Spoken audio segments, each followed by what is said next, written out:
হে আল্লাহ, তুমি আমাদের মাকে আবার আমাদের মাঝে সুস্থ করে ফিরিয়ে দাও, সুস্থ করে ফিরিয়ে দাও। জানি না মহান রব্বুল আলামিন আমাদের মাকে রেখে যাবেন, আমাদের কাছে এই প্রার্থনায় দুয়ায় আমি করতে চাই। রোগ মুক্তির জন্য আমরা আজকে এখানে উপস্থিত হয়েছি। বন্ধুরা আমার,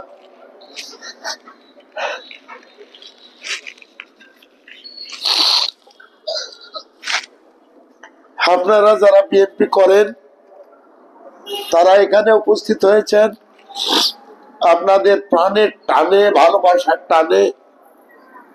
দেশ নেত্রী বেগম খালেদা জিয়াকে যে কত ভালো আপনারা বাসেন বলেই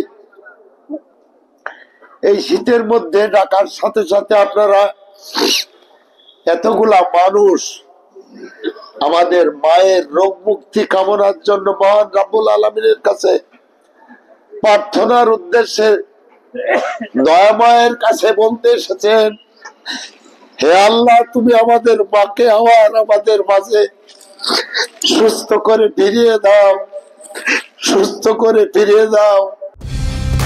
কালার এক্সপার্ট, জর্জ স্যাপ এবং মাইল্ড অন হ্যান্ডস টেকনোলজি সমৃদ্ধ অরিক্স ক্রিস্টাল ওয়াশ আপনার লন্ড্রি এক্সপার্ট।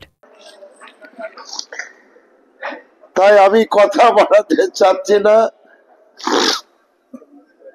আপনাদের কাছে একটি কথাই বলতে চাই।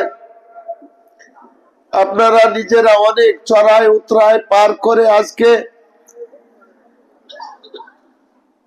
খারাপ সময়ের মধ্যে দিয়ে 16টি বছর পার করে আবার সুসংগঠিত হওয়ার চেষ্টা করছেন। ঠিক সেই সময় জানি না মহান রব্বুল আলামিন আমাদের মাকে রেখে যাবেন, আমাদের কাছে এই প্রার্থনায় দুয়ায় আমি করতে চাই।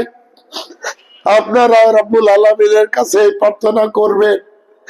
এই কথা বলে আমি আমার কথা শেষ করছি। আসসালামু আলাইকুম। আল্লাহুম্মা আমিন, আল্লাহুম্মা আমিন, আল্লাহুম্মা আমিন। ইয়া আল্লাহ, আপনার কিছু ইমানদার মুমিন বান্দাদেরকে নিয়ে, হাজী সাহেবদেরকে নিয়ে, আপনি সব কিছু জানেন, সামিউন বাসীর। আজকে কেন এখানে বসেছি আল্লাহ করে তুলেছি আল্লাহ, আজকে দয়া করে আমাদের হাত দুখানি সমান কবুল করে পৌঁছিয়ে দিন। সাইয়্যিদানা বাবা আদম আলাইহিস সালাম, আল্লাহ জানি না কতদিন হায়াত তাকে আপনি দিয়েছেন।